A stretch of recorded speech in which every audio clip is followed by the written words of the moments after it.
Bien, pues vamos a proseguir con este seminario sobre el animal divino, ensayo de una filosofía materialista de la religión, que estamos trabajando desde el día de ayer.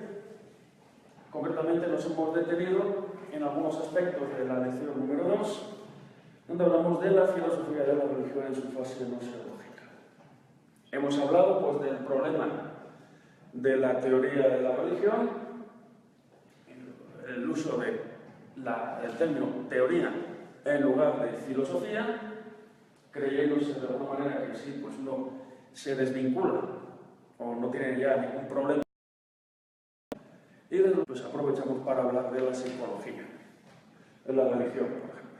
Hablamos pues del caso de las sustancias que alteran de alguna manera la conducta o la percepción visual y cómo eso pues se procura que sea la única explicación de los fenómenos religiosos, ¿no? Incluso existen algunos libros, aunque desgraciadamente estos son libros que hojeé hace ya muchos años y no dispongo de ellos, donde se ofrece la explicación, por ejemplo, de un rito helénico de la época griega, pues más o menos de la época de Platón, por ejemplo, que era el de los ritos mistéricos, de los misterios de Eleusis, donde lo que se decía es que quienes ingresaban en esas ceremonias pues en realidad lo hacían ya previamente habiendo ingerido algún tipo de hongo alucinógeno, sustancia alucinógena, ¿no? Como explicación pues, de esos misterios, diríamos, esos ritos mistéricos vinculados con la religiosidad secundaria. También pues, se apelaba pues, a otras circunstancias. En este caso me acuerdo del profesor que me mostró esos libros pues, hace ya unos 20 años, calculo, prácticamente. De ahí pues el logo borroso de mi memoria histórica, por así decir. Pero resulta que él me decía además como apostilla, como diciendo que pues, tenía su fulcro de verdad, por así decir, su parte de razón, pues que nos pusiéramos en la piel, tenemos empatía, pues de un griego del siglo V a.C., teniendo en cuenta además que los griegos pues, no solían pues, comer mucho, ¿no? Recordemos pues, aquel pasaje del libro 1 de la República, del diálogo platónico, donde Platón discute contra Símaco, uno de los 30 tiranos que desgobernaron Atenas después de la guerra del Peloponeso, que decía aquello de que la justicia es el derecho del más fuerte. Entonces respondía Sócrates irónicamente que en el fondo, pues si tomábamos eso al pie de la letra, pues tendríamos que decir que algunos atletas olímpicos que comían carne, pues que como eran los más fuertes, pues teníamos que seguir su criterio, ¿no? Entonces ya el hecho de comer carne, pues era ya algo pues, especial entre los griegos, ¿no? Se alimentaban con poquita cosa, ¿no? Entonces, claro, un griego excepto la alimentación, incluso pues, se diría, según nuestros cánones actuales, con desnutrición, al que ingiere pues, esas sustancias, pues lógicamente a un cuerpo más debilitado pues, le afectará más. Entonces de ahí pues, el delirio religioso, ¿no? De alguna manera. También tenemos el caso pues, del pragmatista norteamericano William James, quien en su libro Las variedades de la experiencia religiosa, pues, que publicó en el siglo XIX, pues viene a incidir más o menos en ese contexto, por así decirlo, de la psicología de la religión. De alguna manera la religión es algo útil, igual pues que son útiles las neurosis para el que las sufre, ¿no? Como decía Freud, ¿no? Todo se mide según la utilidad.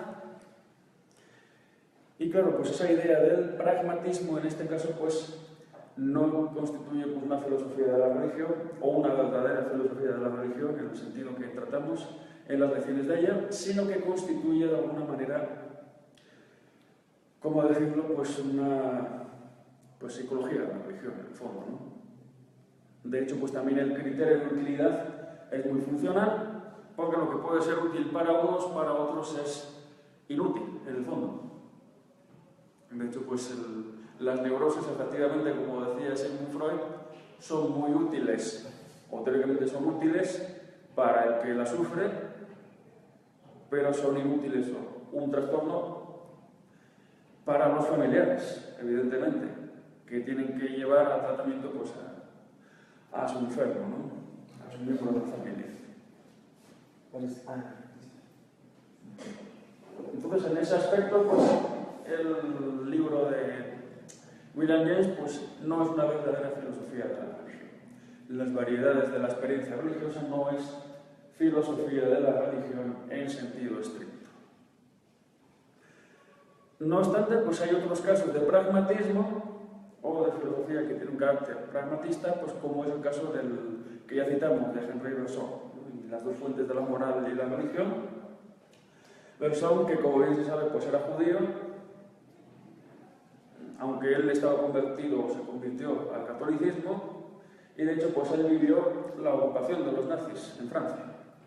Además, curiosamente, creo que él se murió ya por el año 1941, y en uno de los últimos momentos de su vida, cuando los nazis estaban pues, llevándose a judíos de Francia, parece ser que Bergson pues, se puso también a la cola, ¿no? Los que iban a ir al holocausto. Entonces, pues, los oficiales nazis le dijeron: ¿a dónde va usted? Usted, el doctor Bergson, usted es un hombre ilustre, ¿no? Usted no va a ir ahí. Además, usted no es judío como esto, ¿no? Me decían. O sea que casi como que le decían aquello que comentamos de la falsa conciencia, ¿no? De la ratificación de los ortogramas. Que Bergson no podía ser judío porque era un filósofo eminente. Además había sido ni más ni menos que premio Nobel de Literatura. Bueno, evidentemente él se dedicaba a la filosofía, ¿no? En este caso, pues le dieron el premio allá por la década de 1920, no recuerdo ahora la fecha exacta, y coincidió, pues que además fue uno de los promotores, además, fue miembro, por el lado francés, de la Sociedad de Naciones. O sea que bueno, era un hombre que tenía grandes esperanzas en la humanidad, ¿no? Que luego quedarían efectivamente rotas. Y en el caso, pues como decíamos, de Bergson y de su obra Las dos fuentes de la moral y la religión, pues digamos que constituye una verdadera filosofía de la religión, esa idea de que en el fondo pues la religión pues no es, bueno, es una suerte de a veces de consuelo o a veces pues de compensación, un mecanismo compensador, ¿no? Para los excesos de la inteligencia que se producen en el hombre. Pero claro, evidentemente su tesis no es sociológica ni psicológica tampoco, desde el momento en el que pues esa idea pues, es de alguna manera trascendental, o que desborda o constituye, bueno, el concepto trascendental tiene pues, diversas acepciones, ¿no? Pues una es, diríamos, la acepción kantiana, ¿no? La trascendental, que de alguna manera pues, constitutivo, ¿no? De la experiencia, cuando habla del sujeto trascendental, pues digamos que son una especie de condición, de posibilidad para que los sujetos corpóreos empíricos pues puedan conocer, ¿no? Mientras que el trascendental en el sentido escolástico significa que desborda, ¿no? En el sentido pues, del orden trascendental, de alguna manera que desborda las categorías. En Kant pues, aparecen también esos dos, porque Kant tenía mucho de escolástico, pero el que más se ha destacado pues, es el significado de trascendental, pues, de constitutivo de la experiencia. Aunque en este caso pues, diríase que el trascendental pues, significa que de alguna manera pues, es como una especie de desborde, ¿no? El pragmatismo trascendental pues, significa que no es el pragmatismo de William James, ¿no? Que es algo diferente, ¿no? Ahí sí que tiene sentido hablar de filosofía, de verdadera filosofía de la religión, independientemente de que eso sea una filosofía verdadera. O sea, independientemente de que a esa teoría, que en el fondo es humanista, nosotros le concedamos la verdad, que en este caso, como veremos, no va a ser así. Para nosotros, esa teoría del humanismo trascendental, aunque le damos beligerancia dialéctica, no es una teoría de alguna manera pues, de carácter, podemos decir que no es una teoría, digamos, el pragmatismo trascendental no es una teoría de verdadera filosofía. El humanismo trascendental no es, diríamos, la filosofía verdadera, por lo menos en un sentido apagógico, ¿no? En el sentido de que la consideremos como la filosofía de la religión que mejor explica los fenómenos religiosos. Esa es la cuestión. Habíamos quedado ayer hablando precisamente de las ciencias de la religión, habíamos hablado, como hemos dicho en esta recapitulación, de la psicología de la religión y, por supuesto, estuvimos hablando también de, pues, de la etnología, ¿no? De lo que es lo que son algunas escuelas etnológicas, concretamente del materialismo cultural de Marvin Harris, ¿no? Hablamos, pues, de la explicación a dos fenómenos religiosos diferentes, la porcofobia en el contexto del mundo musulmán y la veneración por las vacas en la India, ¿no? Lo que pasa es que estos fenómenos, pues, están vinculados a categorías de carácter etnológico e incluso sociológico, ¿no? Recordemos el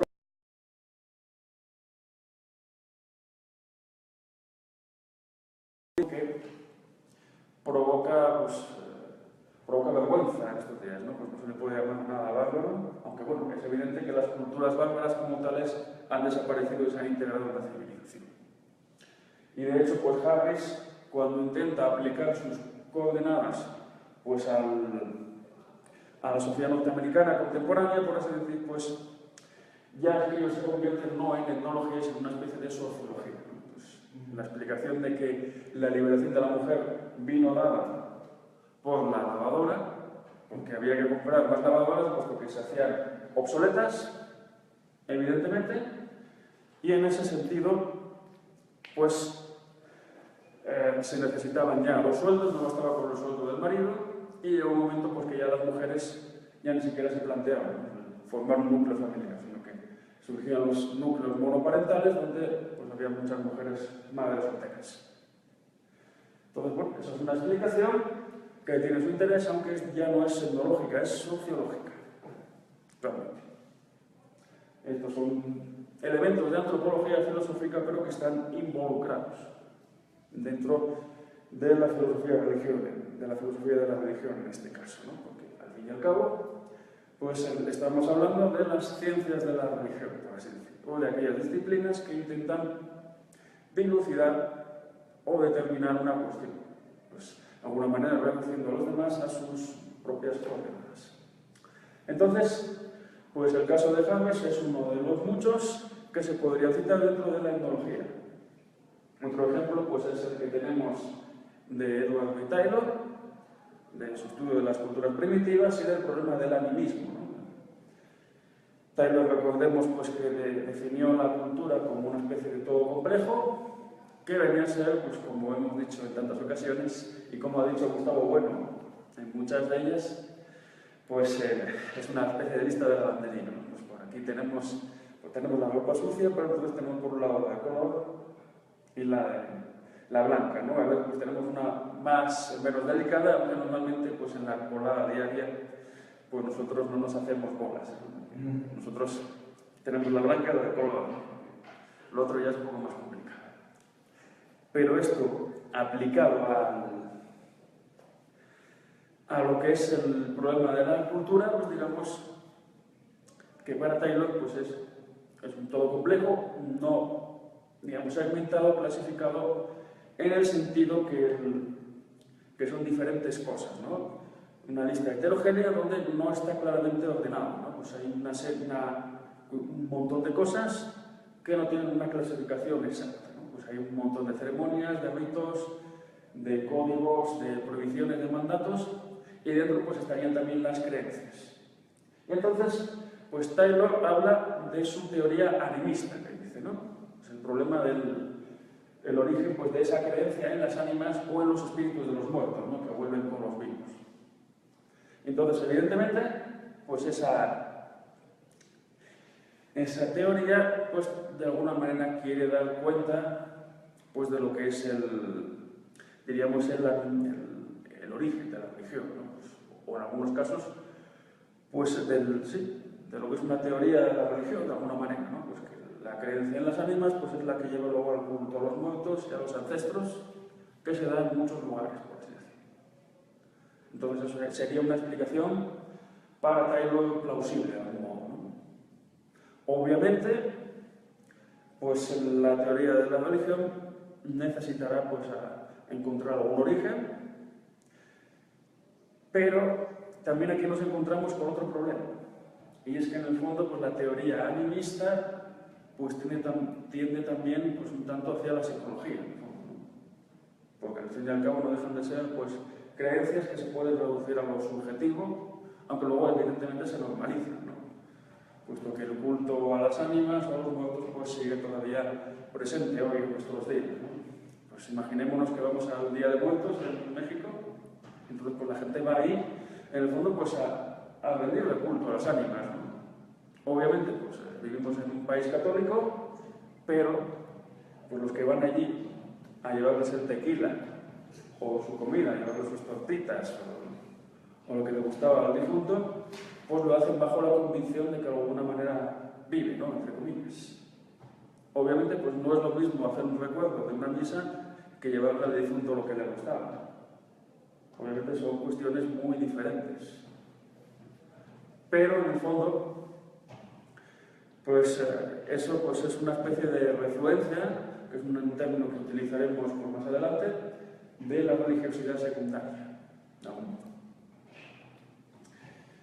Volviendo al caso de Taylor, evidentemente, pues, esa es una explicación que ha tenido, pues, digamos, mucho éxito en lo que es pues, la teoría de la religión, por así decirlo, las ciencias de la religión.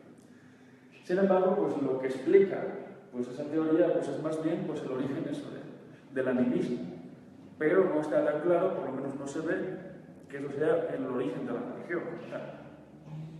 Eso ya es más discutible y habría que definir mucho más, ¿no? A lo que nos referimos con la religión. Puesto que ni en Taylor ni en ningún etnólogo, pues aparentemente se habla de la religión más allá pues, de una serie de instituciones, diríamos, que tienen que ver con las relaciones entre hombres, pero no con las relaciones en referencia a relaciones pues, con otros sujetos, ¿no? Porque al fin y al cabo, cuando pues, alguien pues, es religioso, pues de alguna manera está orando o implorando a otros seres, ¿no? Obviamente, vimos al principio, en la primera lección, que lo que son pues, los autores clásicos como Aristóteles, el inventor de la teología, pues él negaba la religión. Es decir, no hay comensurabilidad, no podemos rezarle al acto puro, pues, evidentemente. De hecho, pues no es lo mismo decir, oh Dios mío, que oh acto puro mío. Podemos decir, oh Theos, ¿no? En griego, pero no podemos decir, oh nous poieticos, ¿no? Ni nous patheticos, refiriéndose al entendimiento en potencia, ¿no? Que el entendimiento en acto pues, es el que pone en marcha pues, al otro entendimiento, ¿no? El que está en potencia, según dice el libro Teseo. Aunque bueno, no es el entendimiento agente, que es otra cosa diferente en Aristóteles, sino que es el acto puro. Noesis no seos, es o noesis no es seos, ¿no? O acto puro, ¿no? Sí. Eso no se puede decir, digamos. Y aparte, pues tampoco, pues, aunque hay teorías, incluso muy recientes, sobre la religión, en ese sentido, pues no se puede suponer pues, que la religión surge pues, del temor, por ejemplo, del temor pues, a lo sobrenatural, el temor a lo desconocido, o del asombro, como decía el propio Aristóteles, que decía que el hombre pues, tiende por naturaleza a comprender, y entonces ante el asombro pues, se moviliza y empieza a filosofar, ¿no?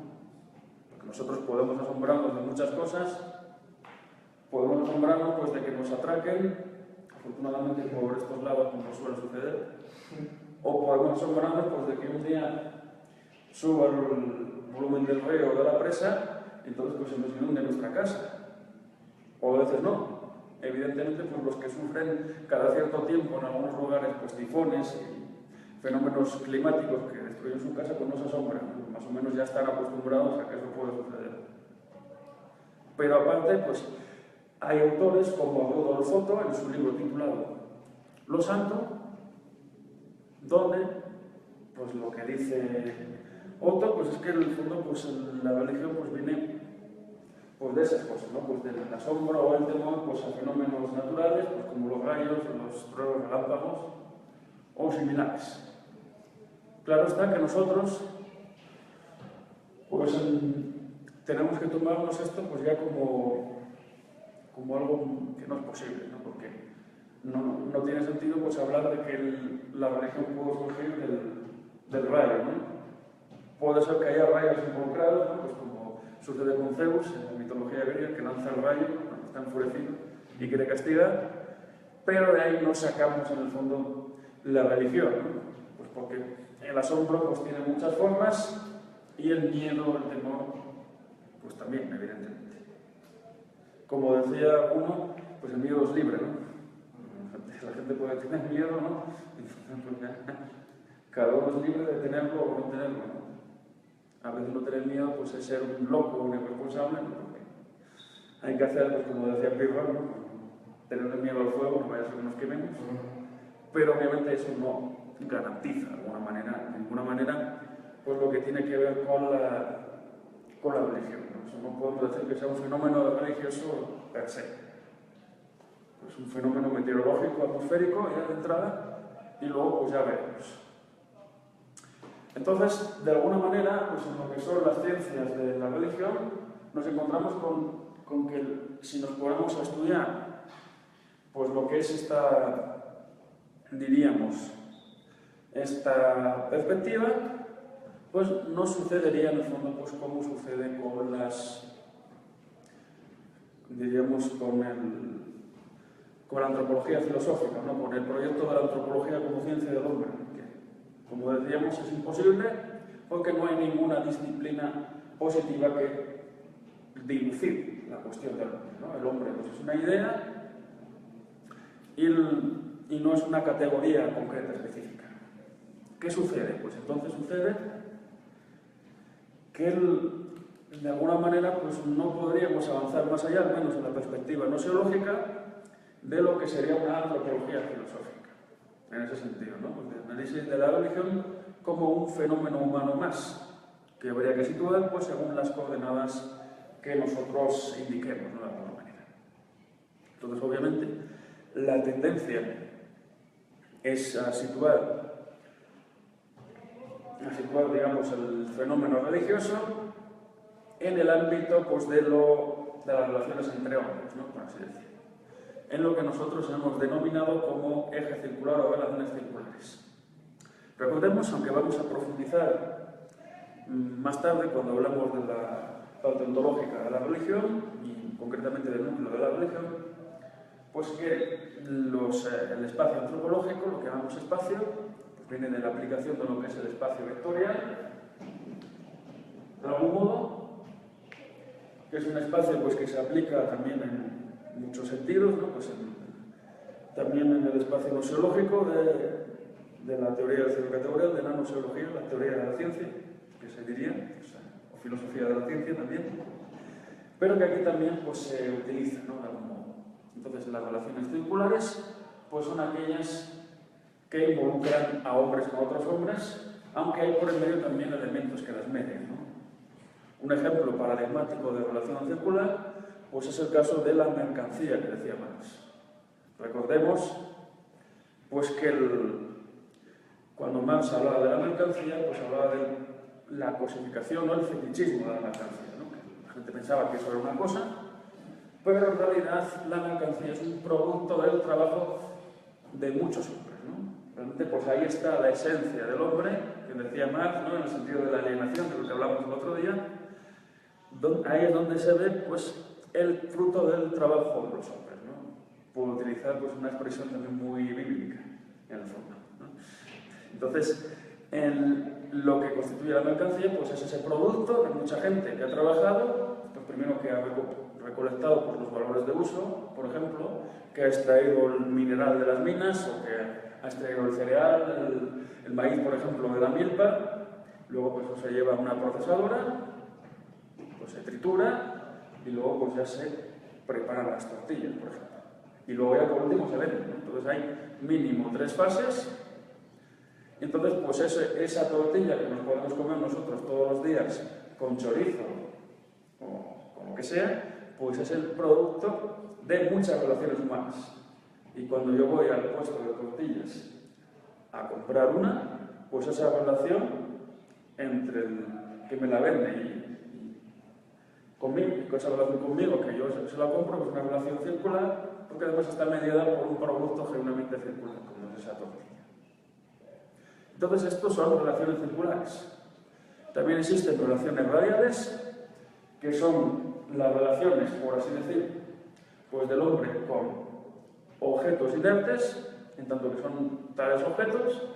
Se diría con la naturaleza, aunque en el fondo pues, la idea de naturaleza pues, tiene un trasfondo mítico, así que es preferible pues, no citarla, simplemente pues, hablar de objetos inertes de alguna manera. ¿No? O sea, no es una relación pues, entre dos personas mediada por un objeto, sino que es la relación que yo mantengo con un objeto. ¿No? Pues, por ejemplo, pues, cuando yo me voy al campo pues, y me siento, ¿no? Me siento allí pues, a tomar el fresco. Y luego pues, tenemos las denominadas como relaciones angulares, que son las relaciones de la cuestión entre lo que son pues, los hombres y otras voluntades que no son humanas, o por lo menos no se perciben como voluntades humanas, ¿no? Pero son seres que tienen voluntad e inteligencia. Evidentemente, por ser una religión, pues hay gente, la gente que es creyente, pues implora siempre a esas voluntades no humanas, esa es la cuestión. Ningún creyente pues impera en el fondo pues, a voluntades humanas, por lo menos en tanto que se consideran humanas. Realmente pues no se le da culto a los hombres, sino que se da culto a otros seres diferentes.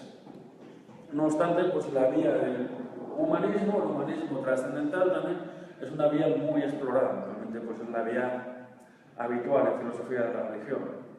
Otro de los ejemplos, pues en el fondo, pues es el de Hegel, ¿no? En sus lecciones sobre filosofía de la religión que citamos aquí a propósito pues, del comienzo, ¿no? De cómo comenzaba. Diciendo pues que antaño pues, en este aula pues, hablaban los profesores de teología natural, pues ahora hablo yo que soy pues, un filósofo y que va a hablar de filosofía de la religión. Es decir, pues o teología natural o filosofía de la religión, pero las dos a un tiempo no pueden coexistir. Entonces Hegel decía que en el fondo pues, la religión pues, es una fase más de la humanidad, ¿no? Pues en el fondo Dios pues, es la culminación del desarrollo del espíritu, ¿no? Pues el hombre se hace Dios, ¿no? En el espíritu absoluto, ¿no? Aquello que le preguntaban a Hegel de si existe Dios y él respondía, se supone, todavía no. Sobre Hegel pues existen muchas anécdotas, ¿no? Y me acuerdo de un tal Inocencio Resco Legrand, pues hablando en el siglo XIX sobre embriología sagrada, que sería un tratado de lo que hoy denominaríamos como bioética. Entonces él empezaba diciendo, pues la filosofía contemporánea, especialmente el idealismo alemán, pues se ha convertido en un completo desbarajuste, es una logomaquia, me dirían algunos, ¿no? Nadie entiende nada, es lo que Marcelino Menéndez Pelayo llamaría, yo creo que con bastante tino, las nieblas germánicas, porque es un discurso realmente que es muy difícil de entender, salvo que estés en el secreto, pues es completamente ininteligible. De hecho, pues ya no hay más que ver pues, las traducciones de José Gaos pues, a ese tiempo de Heidegger, ¿no? El problema que se surge ahí, y con otros filósofos alemanes, para que nos vamos a engañar. Y entonces, pues decía que uno de los ejemplos de esta ininteligibilidad, que no es inteligible, que citaba la escuela Legrand, pues es que Hegel, cuando estaba en su lecho de muerte, pues le dijo a su capellán: solo un hombre me ha comprendido. Y inmediatamente dice, y cuando exhaló, pues dijo lo siguiente: ya nadie me ha comprendido. Entonces, quiero decir que en ese aspecto, pues la filosofía de Hegel pues, también tenía sus peculiaridades, ¿no? El caso es que, de algún modo, pues tenemos esa filosofía del humanismo trascendental, esa filosofía de la religión, que es la más habitual. Y ese, digamos que es el objetivo, pues de alguna manera, pues probar que esa verdadera filosofía de la religión, como hemos dicho, no negamos que sea filosofía de la religión en un sentido estricto, pues no es filosofía verdadera, que nosotros tenemos una alternativa que consideramos más potente. Ahora bien, respecto a las ciencias de la religión de las que estábamos hablando, para culminar esa lección de algún modo y entrar ya directamente en la lección 3, aunque no corresponden pues, con videos exactos, pues decir que en el fondo pues, del análisis de las ciencias de la religión podríamos hablar de muchas más y muchos ejemplos, pero para lo fundamental, para lo esencial, ya tenemos suficiente, pues no tienen de alguna manera pues, la capacidad de cubrir, no solo ya de cubrir pues, lo que es la religión, sin más, puesto que hay distintas ciencias de la religión, sino que además la perspectiva, diríamos, noseológica, pues no pasaría de ser una antropología filosófica, es decir, necesitamos algo más específico. Por un lado. Y por el otro, los materiales que nos ofrece los propios fenómenos religiosos tampoco nos permiten encontrar ahí pues, algo lo suficientemente claro y distinto, o mejor dicho, por lo menos una cierta claridad que podamos enfocar. Esa es la cuestión. O sea, que ni por lo que nos dicen los creyentes, ni por lo que analizan las ciencias de la religión, podemos realizar un análisis noseológico que nos descubra la que es la esencia de la religión. Tenemos que acudir pues, a la parte ontológica, ¿no? Que eso va a ser ya el comienzo de la lección 3. Es decir, aquí tenemos ya la lección 3, que es el proyecto de una fase ontológica de la filosofía de la religión. La filosofía de la religión en su fase ontológica. El tema de la ontología pues, fue algo que ya introducimos en nuestros peculiares preámbula fidei. Peculiares porque no son preámbula fidei como los de la teología natural ni la teología dogmática, sino que son preámbula fidei en un sentido filosófico, realmente, ¿no? Entonces, claro, uno de los problemas fundamentales es que tenemos que reconocer, pues, para no decir simplemente que la religión es un delirio psiquiátrico, que tiene que haber algo positivo, ¿no? en los fenómenos religiosos, ¿no? Que no son simplemente fenómenos alucinatorios ni de trastorno, de alguna manera. Es decir, que tiene que haber algo positivo ahí, ¿no? De alguna manera, pues tenemos que retomar un argumento ontológico religioso. Esa es la cuestión. Un argumento ontológico. Recordemos el de San Anselmo, aquel en el que la esencia implica la existencia, aunque la esencia pues, de Dios, del Dios trinitario, es una pareide, y por lo tanto esa esencia en el fondo implica la inexistencia y de ahí el ateísmo esencial total. Pero en este caso, diríamos, nuestro peculiar argumento ontológico requiere, porque si no, pues ya la filosofía de la religión sería imposible, pues la existencia de algún referente positivo que nos permita hablar del origen de la religión.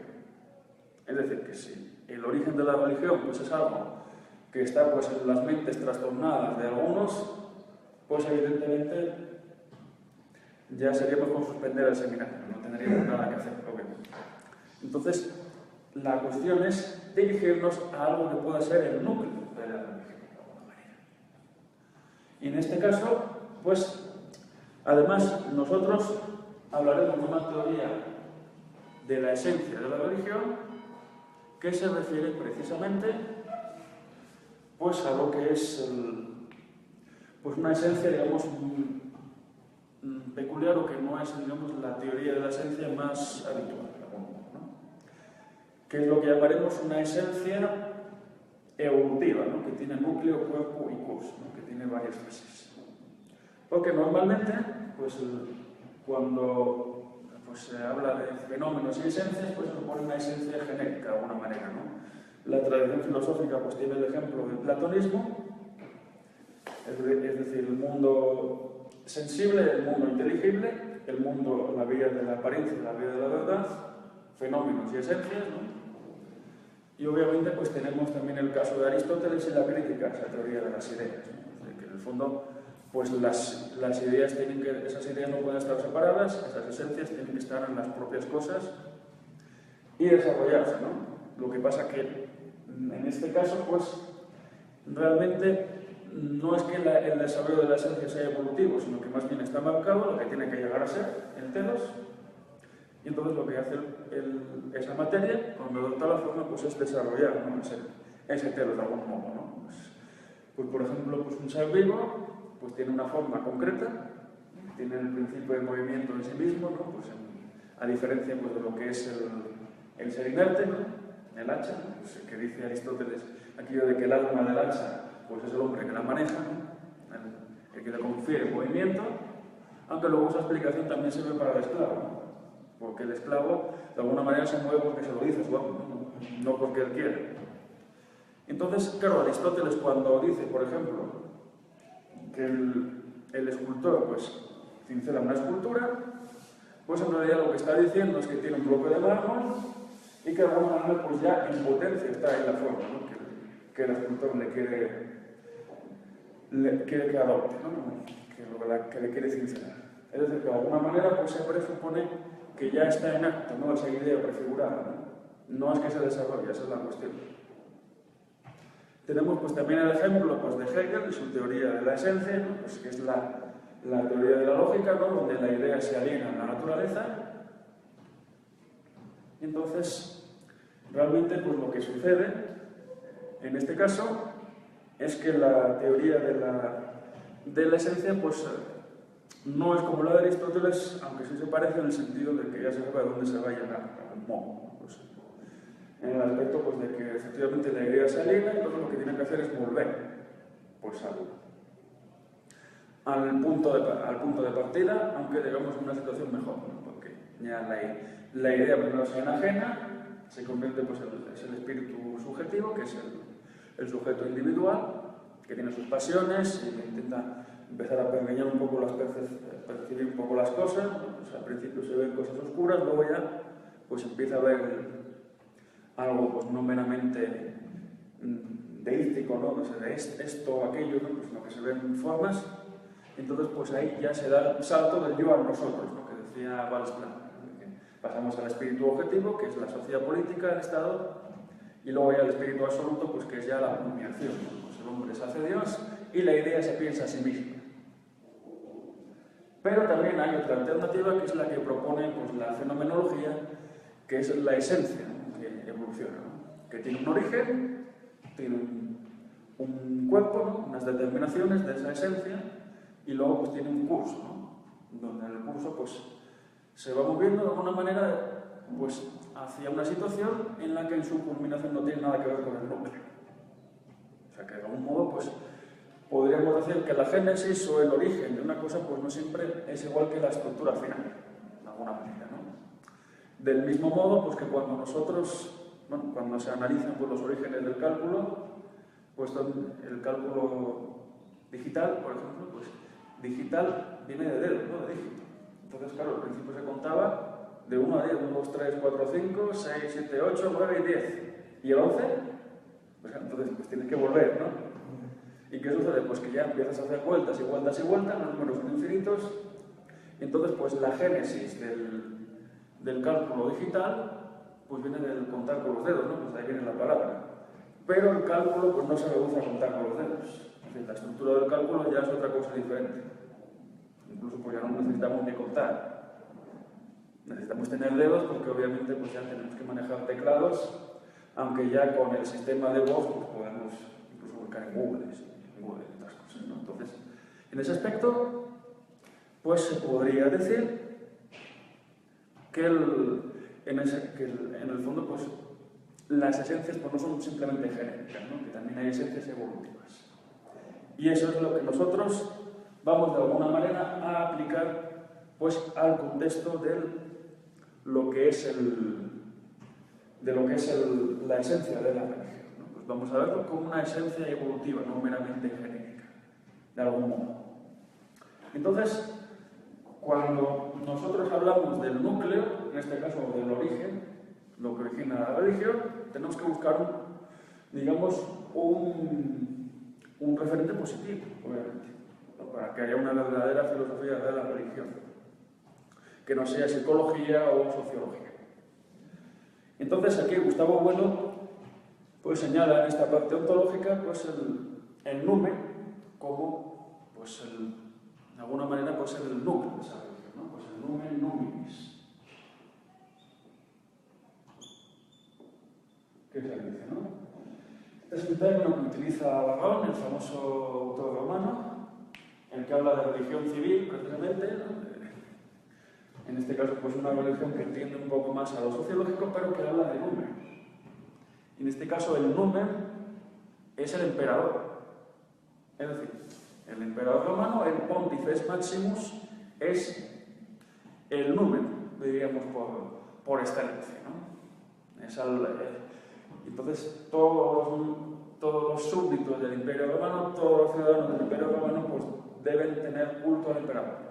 Pueden dar culto a todo lo que quieran, a todos los dioses paganos que ha ido, todas las religiosidades paganas que el imperio ha ido absorbiendo.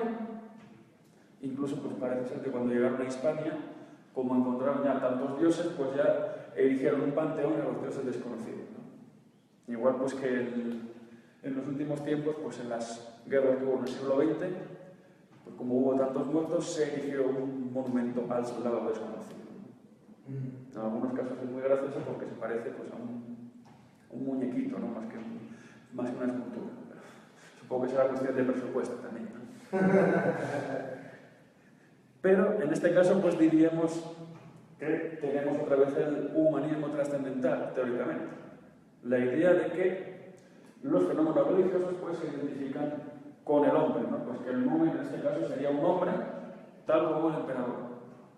Además, esto es un criterio fundamental pues a la hora de hablar, o mejor dicho, de refutar a todos aquellos que dicen que en el fondo pues en el Imperio Romano había mucha tolerancia religiosa y que la caída del Imperio Romano vino motivada por la intolerancia de los cristianos, ¿no?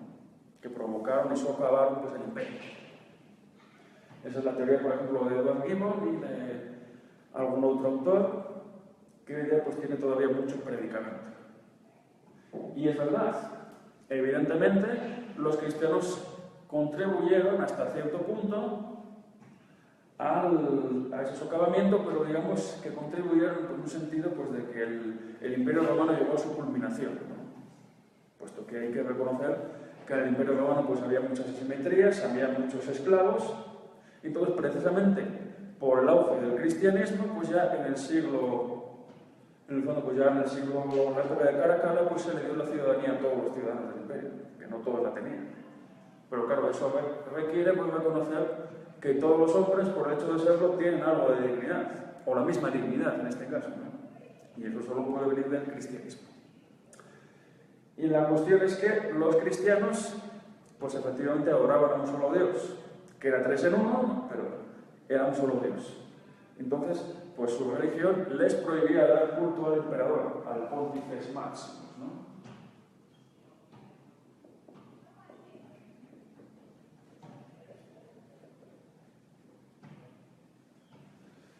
Entonces, evidentemente, pues eso provocó la persecución de los cristianos, pues hasta que ya en el siglo IV, pues Constantino, de algún modo, pues se tomó en serio el cristianismo, adoptó el cristianismo, ¿no? En la famosa batalla contra Magencio en el 312, cuando vio en el cielo la cruz y aquella inscripción que decía, con este signo vencerá, y no signo vinces. Y más adelante pues ya se convirtió en la religión oficial del Imperio Romano. Después el imperio se disolvió, se dividió en los feudos. Los estados feudales que darían después lugar a los estados europeos. Y el título de Pontifex Maximus lo asumió el Papa. Asumió pues ese papel de alguna manera. Entonces, pues sí que es verdad que había intolerancia en el Imperio Romano, pero venía del emperador, ¿no? Porque evidentemente el que no daba culto pues no se le dejaba en paz. Los cristianos como se negaban, pues entonces pues ahí vino la intolerancia, ¿no? Claro está pues que el numen en el fondo pues es una idea que no se aplica solamente al emperador romano, sino que es más general. Es decir, pues cuando pues una señora pues se molesta con determinado, ¿cómo decir? Pues cuando alguien se molesta y blasfema, ¿no? Pues cita pues, a la Virgen de manera muy despectiva, cita a Dios o a Cristo. En España se blasfema mucho, hay que decirlo. Pues entonces, pues sucede que de alguna manera pues está apelando a un número, que ya no es una persona que está aquí con nosotros. Aunque bueno, ya se sabe que el Cristo, pues para muchas iglesias evangélicas, pues sigue estando aquí, no se murió, ¿no? Pero eso ya es otra cuestión. Y de hecho, pues los números pues, nos rodean por todas partes, ¿no? Incluso pues, en las novelas. Aquí en México creo que se produjo una novela titulada Cada quien su santo. Sí. No me acuerdo de qué época es, pero se repite en muchos lados, ¿no? Pues esa es la potencia, digamos, de México, ¿no? Que se exporta pues, muchos productos relacionados con la lengua y uno de ellos es las novelas. Entonces, Cada quien su santo es una novela episódica, pero son episodios desconexos entre sí. La única conexión pues, es que en cada episodio pues, se invoca el favor de un santo, se invoca a San Expedito, San Cayetano o al que fuere, para que le haga un milagro y le ayude a que se encuentra en situación comprometida. Entonces, ese alguien que le pide al santo ayuda, pues está implorando un número. Claro, los santos pues, siguen siendo personas. Bueno, siguen siendo personas, siguen teniendo forma humana y se supone que son humanos de alguna manera, ¿no? Pero también es verdad que lo que son pues esos númenes pues ya no son propiamente humanos, ¿no? Porque aquí habría que decir que en el fondo pues el humanismo trascendental empieza a perder potencia pues cuando analizamos, por ejemplo, el caso de Bébero de Mesene, de un autor pues, del siglo IV a.C., que formuló pues, su famosa teoría de que los dioses y los héroes de la mitología pues, eran en realidad hombres extraordinarios a los que se veneraban, ¿no?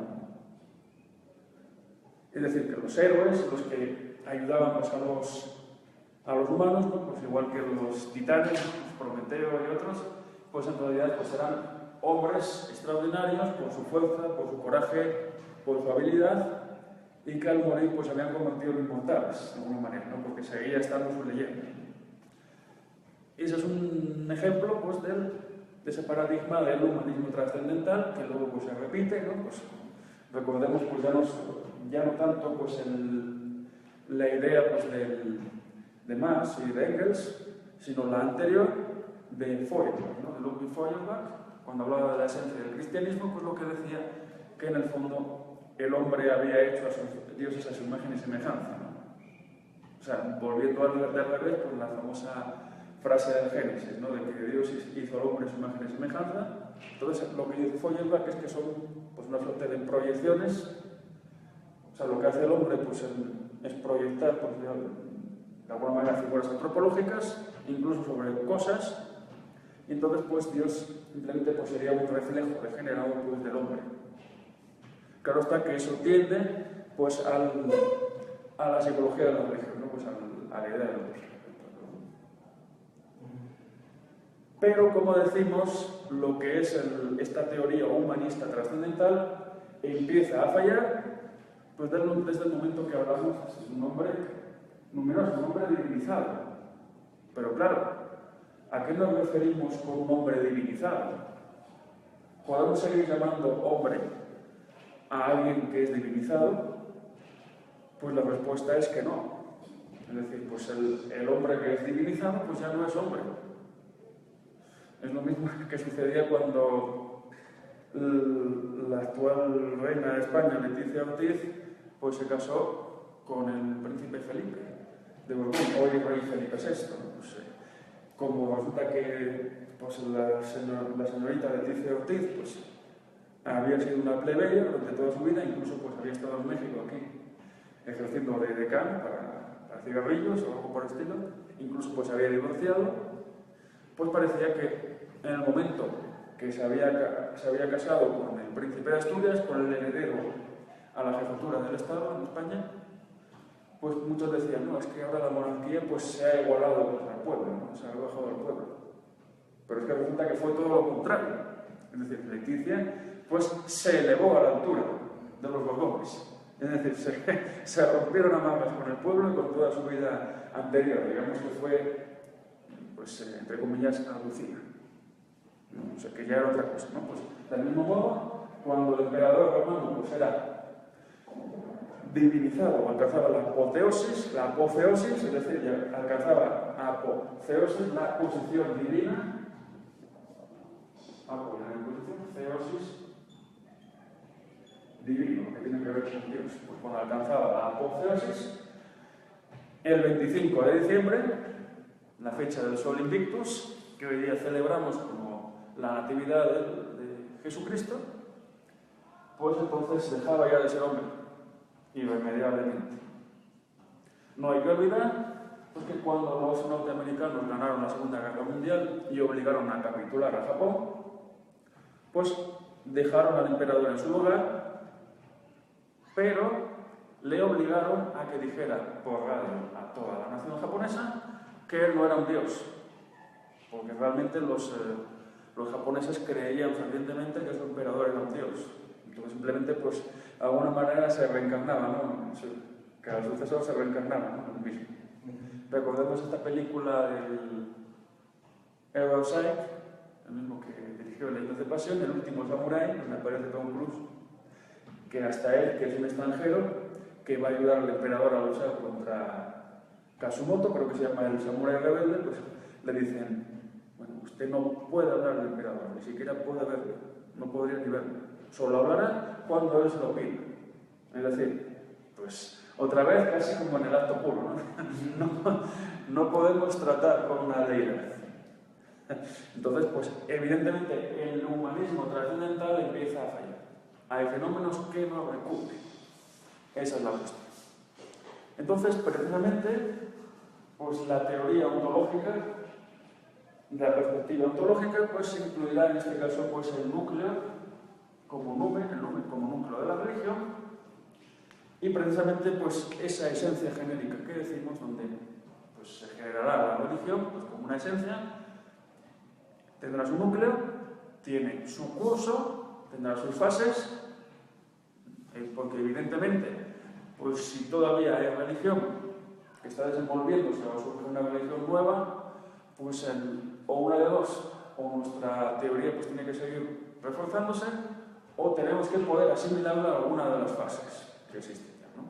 Por ejemplo, pues si surgen los extraterrestres, y vienen los extraterrestres de verdad, no figuradamente, si hay encuentros en la tercera fase de verdad, pues tendremos que explicar el surgimiento, ¿no? de ese nuevo fenómeno. Y del mismo modo, pues si surge una religión tal pues, como la cienciología, que también pretende dar culto a un extraterrestre, pues habría que ver si es una religión o qué cosa es también. Que eso ya es otra cuestión que tiene que ver con este seminario de algún modo, aunque habría que explicarlo pues, en su momento. En cualquier caso, pues tenemos ya planteado pues, esta cuestión que tiene que ver pues, con lo que es, por un lado, el problema, la imposibilidad de que desde una perspectiva ontológica podamos hablar de la religión, de una perspectiva no seológica simplemente, necesitamos una perspectiva ontológica, y entonces hemos planteado pues, la teoría de la esencia, además, como algo que ya de alguna manera no será pues, la teoría de una esencia genérica pues, como la del humanismo trascendental, ¿no? Simplemente pues, son hombres divinizados, y entonces pues ya pues la religión es el culto a esos superhombres, ¿no? Por así decirlo. La cuestión pues, es mucho más compleja, entonces necesitamos de alguna manera pues que nuestra teoría de la religión, nuestra filosofía de la religión pues cubra más fenómenos, ¿no? Entonces lo que vamos a hacer en la siguiente lección es hablar pues del comienzo, ¿no? de esta teoría de la esencia, que es el núcleo de la religión, el numen, y vamos a hablar de cuáles son los referentes positivos de esos númenes, ¿no? Porque al fin y al cabo, si reconocemos que tiene que haber algún tipo de realidad en los númenes, tiene que haber númenes reales, lo cual pues a esto requiere pues también una matización, y con esto voy a terminar para que quede claro, porque efectivamente cuando decimos númenes reales quiere decir pues que hay algo real en esos números, ¿no? Que no son pura fábula, pero eso no quiere decir que sean realmente númenes, o sea que realmente pues haya dioses pues en el sentido que lo cree el creyente. De hecho pues esto aparecerá, esta expresión concretamente la formulará Alfonso Tresguerres en una de las críticas a Gonzalo Puente Eugenio, en la polémica del año 1995 con la que comenzamos la enumeración de los distintos libros y polémicas que involucran al animal divino, ¿no? O sea que Nos referimos a que hay algún tipo de referente real, sin que eso quiera decir que ese referente pues, implique que haya númenes realmente, ¿no? Que sean númenes pues, en el sentido que lo creen, ¿no? Porque aquí nosotros partimos de una posición atea, ¿no?